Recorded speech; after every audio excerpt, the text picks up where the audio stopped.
Good morning to all of you friends. मैं राहुल कुमार आपका अपना मेंटर एक बार फिर से स्वागत करता हूं अपने YouTube channel career mentors points में। तो दोस्तों, जैसा कि आपको मालूम होगा, इससे पहले ही मैंने आपको फरवरी मंथ्स के पहले हाफ मंथली करंट अफेयर्स की वीडियो अवेलेबल करवाई थी और आज हम इस वीडियो में जो बात करने वाले हैं वो फेब मंथ के second half monthly current affairs की बात करेंगे। यानी कि इसमें जो हम लोग बात करने वाले हैं 14 से लेकर 28 फेब तक डिस्कस करेंगे, जो कि आपके वेरियस टाइप ऑफ एग्ज़ाम के पॉइंट ऑफ व्यू से इम्पॉर्टेंट है। अगर हम बात करें एनटीपीसी या अगर हम लोग बात करें एसएससी या बैंक, जितने भी वनडे एग्ज़ाम हैं उन सभी वनडे एग्ज़ाम के पॉइंट ऑफ व्यू से ये इम्पोर्टेंट है। तो दोस्तों, बिना किसी देरी के हम लोग स्टार्ट करते हैं हमारा आज का ये वीडियो। फर्स्ट जो क्वेश्चन है आपके सामने, वो आप सबके सामने जो पहला क्वेश्चन है आप उसे ध्यान से देखिएगा। पहला क्वेश्चन ये है कि विश्व व्यापार संगठन ने नए प्रमुख के रूप में किसे नियुक्त किया है। हाल ही में अगर हम लोग बात करें तो ध्यान रखिएगा दोस्तों, जो वर्ल्ड ट्रेड ऑर्गेनाइजेशन है, विश्व व्यापार संगठन, जिसका कि पुराना नाम क्या था, G A T, general agreement tariff and trade, इसका पुराना नाम था। और इसकी स्थापना, ध्यान रखना, अगर हम लोग बात करें 1995 में की गई थी। इसका नाम चेंज किया गया था, गेट का नाम WTO वर्ल्ड ट्रेड ऑर्गेनाइजेशन कर दिया गया था, जिसका अभी हाल ही में, ध्यान रखिएगा, इसका अभी हाल ही में इसका प्रमुख किसे नियुक्त किया गया है, तो नगोसी ओग्जों-इवेला को इसका हेड नियुक्त किया गया है। और अगर हम बात करें इनकी रिगार्डिंग, तो इसके रिगार्डिंग अगर हम कुछ पॉइंट देखें तो ये नाइजीरिया की नोजी ओकोंजो इवेला ने विश्व व्यापार संगठन के अगले प्रमुख पद को संभाला है। और ये पूर्व नाइजीरी की बात करें तो ये वित्त मंत्री 1 मार्च 2021 से 31 अगस्त 2025 तक इस पदभार को संभालेंगी। तो दोस्तों, आपके एग्ज़ाम में ये मोस्ट इम्पॉर्टेंट है जो क्वेश्चंस बनने वाला है आपके आने वाले एग्ज़ाम में, कि भैया जो आपका वर्ल्ड ट्रेड ऑर्गेनाइजेशन है उनका जो मुख्य है या इसका जो चीफ है वो किसे अपॉइंट किया गया है। तो बिल्कुल याद रखिएगा, नोजी ओकोंजो। इसी के साथ अब हम लोग दूसरे क्वेश्चन की ओर बढ़ते हैं। दूसरा क्वेश्चन जिसमें आपसे ये पूछा गया है कि मारियो खिची ने हाल ही में किस देश के प्रधानमंत्री के रूप में शपथ ली है। तो इटली देश की बात की जाए, option B is a right answer for this question. Option B is a right answer for this question. अगर हम बात करें इटली की, तो इटली की बात की जाए तो इटली के ही देश की बात की जाए, वहीं की हैं ये यूरोपीय सेंट्रल बैंक के प्रमुख मारियो खिची ने इटली के प्रधानमंत्री के रूप में शपथ ली है। और खिची की बात की जाए तो इनके समर्थन करने के लिए इटली के सभी राजनीतिक दलों ने सफलतापूर्वक आश्वासन किया। और सबसे अहम बात यह है, तो यहाँ पे 200 बिलियन यूरो से अधिक के खर्च का प्रबंध करना होगा, जो इटली को अपनी रिकवरी पोस्ट यानी कि कोविड-19 की महामारी से बाहर निकलने में मदद करेगा। जैसा कि आपने देखा होगा, कोरोना के टाइम पे सबसे ज़्यादा दिक्कत आई थी इटली को। इसके बाद हम लोग बात करेंगे तीसरे क्वेश्चन की। उससे पहले दोस्तों, जो मेरा ये वीडियो है आप इसे अपने सभी दोस्तों में शेयर कर दीजिएगा, जो भी आपके ग्रुप्स हैं उनमें शेयर कीजिएगा। और अगर आपको मेरी वीडियो अच्छी लगती है तो इसे लाइक करना मत भूलिएगा। और अगर आप मेरे इस यूट्यूब चैनल पर न्यू हैं तो मेरे इस चैनल को सब्सक्राइब ज़रूर कर लीजिएगा, ताकि आगे आने वाली सभी वीडियोस आपके पास नोटिफाई हो सके। और इसके लिए आप बेल आइकन को प्रेस ज़रूर कीजिएगा। तीसरा क्वेश्चन ये पूछा गया है कि किस राज्य के राज्यपाल को पुदुचेरी के उपराज्यपाल के कर्तव्य से निर्वाहित कर और अतिरिक्त प्रभार दिया गया है। तो अगर हम पुदुचेरी की बात करें, लेफ्टिनेंट गवर्नर की, तो वो ध्यान रखना, ये जो तेलंगाना राज्य का अतिरिक्त प्रभार सौंपा गया है, इनको तेलंगाना राज्य का अतिरिक्त प्रभार सौंपा गया है। तो तेलंगाना राज्य की बात करें, किरण बेदी, जो कि वहाँ की लेफ्टिनेंट गवर्नर थी, उन्होंने अपने पद से इस्तीफ़ा दे दिया है। राष्ट्रपति भवन में 16 फरवरी 2021 को एक बयान में बताया गया कि किरण बेदी को पुदुचेरी उपराज्यपाल के पद से हटा दिया गया है। तेलंगाना के राज्यपाल तमिलसाई साउंडराजन को नई नियुक्ति होने तक यहाँ का कार्यभार संभालना होगा।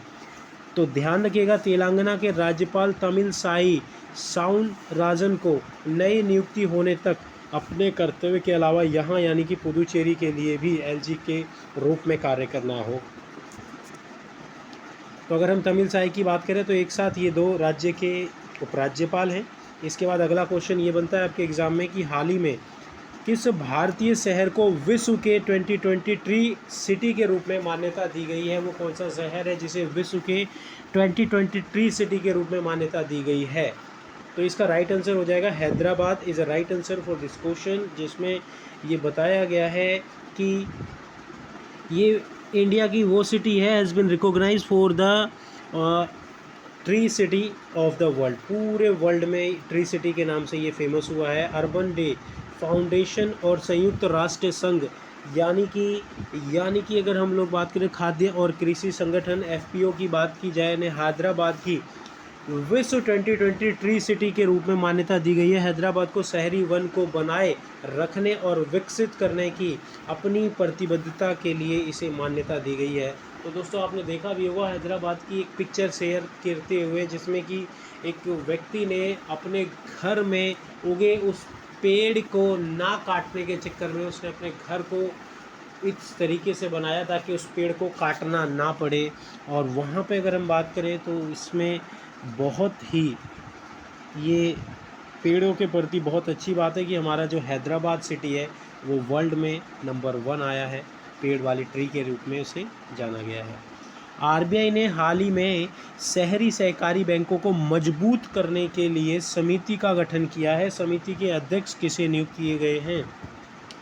तो इस समिति का अध्यक्ष बनाया गया है NS विश्वनाथन को। NS विश्वनाथन के इस समिति के अध्यक्षता के तौर पर जितनी भी सहकारी बैंक हैं उनकी जो कि स्थिति बहुत ही बुरी और दयनीय स्थिति हो चुकी है कोऑपरेटिव बैंकों की, क्योंकि इनकी बैंक की बात की जाए इनका मैक्सिमम पर्पज़ क्या होता है? सोशल वेलफेयर के लिए काम करना, जिस वजह से ये बैंक प्रॉफिट जनरेट नहीं कर पाते और इनकी कंडीशन बहुत ही ख़राब रहती है।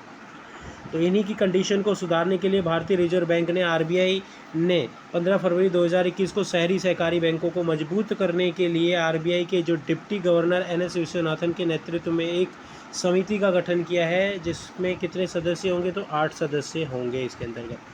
इसका नेक्स्ट 6 क्वेश्चन की बात की जाए, छठे क्वेश्चन में आपसे पूछा गया है कि नासा के संचालन का नेतृत्व करने वाले भारतीय अमेरिकी का नाम क्या है? और मार्स पर रोवर लैंडिंग की बात की जाए तो हाल ही में अगर हम लोग बात करें भारतीय यानी कि स्वाति मोहन की बात की जाए तो नासा के संचालन का नेतृत्व करने वाली ये भारतीय अमेरिकी नागरिक है।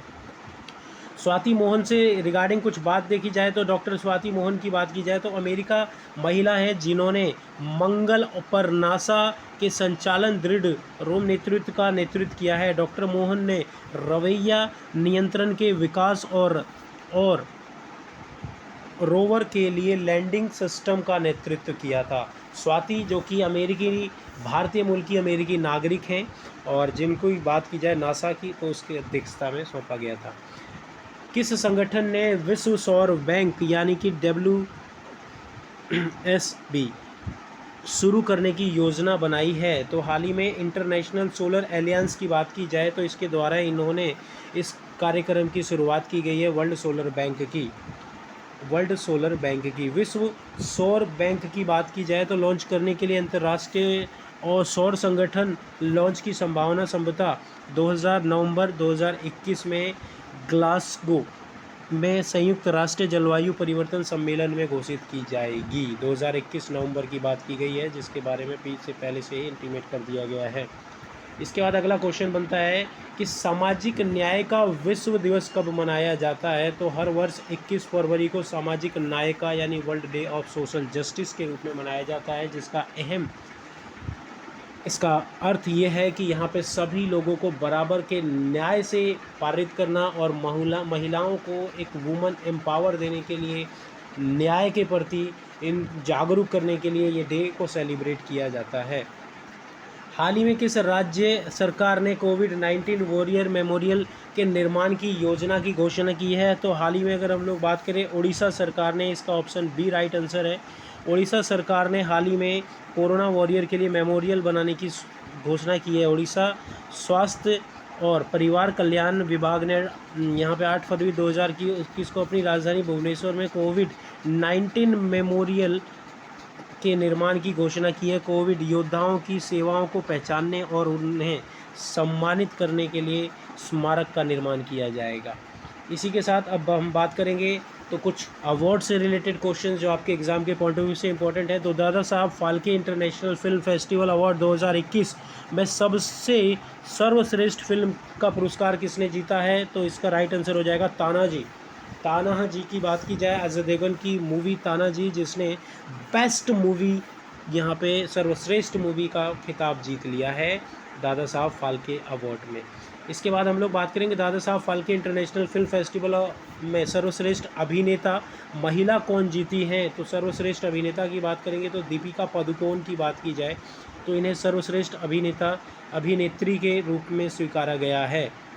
दीपिका पादुकोण को जो इनकी मूवी आई थी छपाक में एक एसिड अटैक स्राइवर की भूमिका के लिए Dada Saheb Phalke international film festival 2020 के सर्वश्रेष्ठ अभिनेत्री का पुरस्कार जीता है। अक्षय कुमार ने लक्ष्मी में अपनी भूमिका के लिए सर्वश्रेष्ठ अभिनेता पुरुष का पुरस्कार जीता है, ध्यान रखिएगा। अजय देवगन, काजोल और सैफ अली खान अभिनेता ऐतिहासिक नाटक तानाजी द अन वॉरियर सर्वश्रेष्ठ फिल्म के सम्मान को जीते हैं, जो अभी हम लोग डिस्कस कर चुके हैं। ऑस्ट्रेलिया ओपन को हाल ही में 2021 में जो हुआ है एकल खिताब, इसे किसने जीत लिया है? तो अगर हम लोग बात करेंगे तो नोवाक जोकोविच ने यहाँ पे ये अपने नाम कर लिया है और ये 18वीं जीत है उसकी। अगर हम बात करें तो 21 फरवरी 2021 को नोवाक जोकोविच ने ऑस्ट्रेलियाई ओपन 2021 में पुरुष एकल फाइनल में रूस के डेनियल मेदवेदेव को हराकर अपना 9वां ऑस्ट्रेलियाई खिताब जीता है। राफेल नडाल ने रोजर फेडरर से सिर्फ 2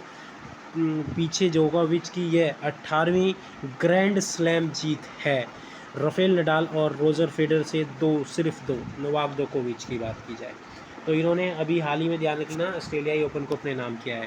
भारत की पहली अंडर सीट सुरंग किस शहर में बनाई जाएगी? तो अगर हम बात करेंगे मुंबई शहर की तो मुंबई शहर में अंडर सिटी सुरंग किस शहर में बनाई जाएगी? तो मुंबई में, ध्यान रखिएगा। एक टनल बनाया जाएगा जिसके अंतर्गत मुंबई में वर्ष 2023 तक भारत की पहली भूमिगत सुरंग होगी जो शहर के तटीय सड़क परियोजना का हिस्सा होगी। अंडर ये सुरंगों को मुंबई तटीय सड़क परियोजना के एक भाग के रूप में बनाया जाएगा, जिससे समुद्र सुरंगों, पुलों से पुनर्निर्मित क्षेत्र पर भूमि से भरी सड़कें शामिल हैं। इसके बाद 14 क्वेश्चन की बात करेंगे दोस्तों। तो टॉप 20 क्वेश्चंस में इस सीरीज़ में हम लोग 14 क्वेश्चन पे आ पहुँचे हैं। तो दोस्तों मेरी वीडियो अगर आपको अच्छी लगती है तो इसे अपने दोस्तों में शेयर करना मत भूलिएगा। मैं सिर्फ उन्हीं क्वेश्चंस को यहाँ पे डिस्कस करता हूँ जो आपके एग्जाम के पॉइंट ऑफ व्यू से इंपॉर्टेंट है। बाकी के फालतू क्वेश्चंस मेरे इन वीडियोज़ में आपको नहीं मिलने वाले हैं। भारतीय सामाजिक कार्यकर्ता अंजलि भारद्वाज को किस राष्ट्र द्वारा भ्रष्टाचार विरोधी पुरस्कार से सम्मानित किया गया है? तो हाल ही में यूएस के द्वारा, आपको मालूम होगा, यूएस के द्वारा ये पुरस्कार से इन्हें सम्मानित किया गया है, यानी कि ऑप्शन ए इसका राइट आंसर होगा।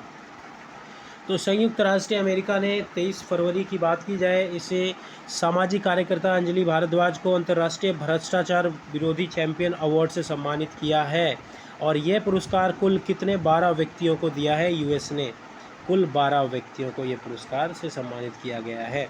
टाटा मोटर्स लिमिटेड ने फरवरी 2021 में किस नया मुख्य कार्यकारी अधिकारी, सीईओ यानी कि प्रबंधक और निदेशक के रूप में नियुक्त किया है? तो हाल ही में अगर हम लोग बात करेंगे तो मार्क लिस्टोला को टाटा मोटर्स ने को अपना सीईओ नियुक्त किया है। वह टाटा मोटर्स के वर्तमान सीईओ एमडी गुंटर बुनचेक की जगह लेंगे अभी जो फिलहाल है। तो लिस्टन को नियुक्ति 1 जुलाई 2021 से होगी। अभी फ़िलहाल कौन है? तो गुंटर बुचेक। इसके बाद 16 क्वेश्चन की बात करेंगे हम लोग। संयुक्त राष्ट्र पूंजी विकास कोष ने भारतीय मूल के किस बैंकर को कार्यकारी सचिव नियुक्त किया है? तो हाल ही में अगर हम लोग बात करें प्रीति सिन्हा की बात की जाए तो ध्यान रखिएगा दोस्तों, प्रीति सिन्हा को हाल ही में संयुक्त राष्ट्र पूंजी विकास कोष के भारतीय मूल के बैंक कार्यकारी सचिव के रूप में नियुक्त किया है। तो अगर हम बात करें ये क्या है, यूएन कैपिटल डेवलपमेंट फंड, तो इसमें इसका मुख्यालय कहाँ है? तो न्यूयॉर्क में, और यह पद संस्थान में सर्वोच्च पद है। तो ये भी पॉइंट आप याद रखिएगा। यह यूएनडीपी से संबंध एवं स्वायत्त संयुक्त राष्ट्रीय संघ की स्थापना 1966 में हुई थी, तो ये चीज़ें आप ध्यान रखिएगा। मुख्यालय इसका कहाँ है? न्यूयॉर्क में। 17 क्वेश्चन, केंद्र सरकार ने व्हाट्सएप की तरह किस त्वरित मैसेंजर को प्लेटफॉर्म को शुरू किया है? तो हाल ही में अगर हम लोग बात करें तो दोस्तों, जैसा हमारा व्हाट्सएप काम करता है उसी तरीके से हाल ही में उन्होंने एक और यहाँ पे ऐप शुरू किया है जिसका नाम रखा है इन्होंने संदेश ऐप, जो व्हाट्सएप के जैसा ही काम करेगा। व्हाट्सएप के जैसे ही आप मैसेजेस को ऑनलाइन सोशल मीडिया के थ्रू एक दूसरे के यहाँ शेयर कर सकते हैं, भेज कर सकते हैं, सेंड कर सकते हैं। फ़िलहाल ये सेवा सिर्फ और सिर्फ गवर्नमेंट एम्प्लॉय के लिए है, बट आगे चलकर इसको सबके लिए भी लाया जाएगा। तो ये भारत का और सबसे अहम योगदान है। तो ये एज ए व्हाट्सएप काम करने वाला है, उसके जैसा ही काम करने वाला है, फिर ध्यान रखिएगा। फ़िलहाल ये सरकारी कर्मचारियों को दिया जा रहा है। 18 क्वेश्चंस की बात की जाए तो संयुक्त राष्ट्रीय यूनाइटेड नेशन ने किसे दोबारा जलवायु राजदूत ब्रांड एम्बेसडर के रूप में नियुक्त किया है? तो हाल ही में अगर हम बात करें माइकल ब्लूमबर्ग की बात की जाए, माइकल ब्लूमबर्ग को दोबारा से संयुक्त राष्ट्रीय यूनाइटेड नेशंस के जलवायु राजदूत के रूप में नियुक्त किया है। संयुक्त राष्ट्र महासचिव एंटोनियो गुटेरेस ने, ध्यान रखिएगा, 5 फरवरी 2000 को जलवायु परिवर्तन और समाधान पर अपने विशेष दूत के रूप में अमेरिका के माइकल ब्लूमबर्ग को फिर से नियुक्त कर दिया है। माइकल ब्लूमबर्ग न्यूज़ की मूल कंपनी ब्लूमबर्ग एलपी के संस्थापक हैं या मालिक हैं। उसके बाद 19 क्वेश्चन, दुनिया में सबसे बड़े क्रिकेट ग्राउंड मोटेरा का नाम निम्न में से किस नाम पर रख दिया गया है? तो ध्यान रखिएगा, मोटेरा स्टेडियम को दोबारा से रिन्यू किया गया है और ये अब विश्व का सबसे बड़ा स्टेडियम बन गया है, जिसमें लगभग 1,10,000 लोग एक साथ बैठ सकते हैं। और अभी अगर हम बात करें, इसी के नाम को बदल कर किसके ऊपर रख दिया गया है? तो प्राइम मिनिस्टर नरेंद्र मोदी जी के नाम पर इस का नाम रखा गया है। इस स्टेडियम का नाम बदलकर प्राइम मिनिस्टर नरेंद्र मोदी कर दिया गया है। इसके बाद 20 क्वेश्चन, दोस्तों ये क्वेश्चन आपके इस सीरीज़ का लास्ट क्वेश्चन है। 20 क्वेश्चन में ये है कि डेनिम ब्रांड ने हाल ही में किस अभिनेत्री को अपना ग्लोबल ब्रांड एम्बेसडर बनाया है? डेनिम के जीन्स, डेनिम की टी शर्ट, बहुत बढ़िया डेनिम ब्रांड है और इसीलिए इसका जो हाल ही में अपॉइंट किया है किसको, तो ध्यान रखिएगा, दीपिका पादुकोण को इन्होंने हाल ही में अपॉइंट कर दिया है इसका ब्रांड एम्बेसडर। डेनिम ब्रांड का जो ब्रांड एम्बेसडर अपॉइंट किया है वो दीपिका पादुकोण को। इससे पहले कुछ भारतीय जो इसके ब्रांड एम्बेसडर रह चुके हैं, तो वो ध्यान रखिएगा वो कौन है? अमिताभ बच्चन हैं, रह चुके हैं, और प्रियंका चोपड़ा इससे पहले इनकी ब्रांड एम्बेसडर रह चुकी हैं। तो दोस्तों, कैसी लगी मेरी ये वीडियो? इस वीडियो से रिलेटेड अगर आपको किसी भी प्रकार का कोई डाउट हो, कोई कमेंट, आप कमेंट सेक्शन में कमेंट ज़रूर कीजिएगा। मेरी वीडियो कैसी लगती है आपको? अगर कोई डाउट हो तो आप उसे भी यहाँ पे भेज सकते हो दोस्तों। इसकी PDF आपको टेलीग्राम ग्रुप पर मिल जाएगी। दोस्तों, ये था मेरा फरवरी मंथ का सेकंड, या आप कह सकते हो यानी कि दूसरे हाफ की बात कर रहे थे हम लोग, second half monthly current affairs की। तो दोस्तों, बाय, नेक्स्ट वीडियो में हम लोग फिर से मिलेंगे, अपने इस मार्च के करंट अफेयर्स के रिगार्डिंग बात करेंगे।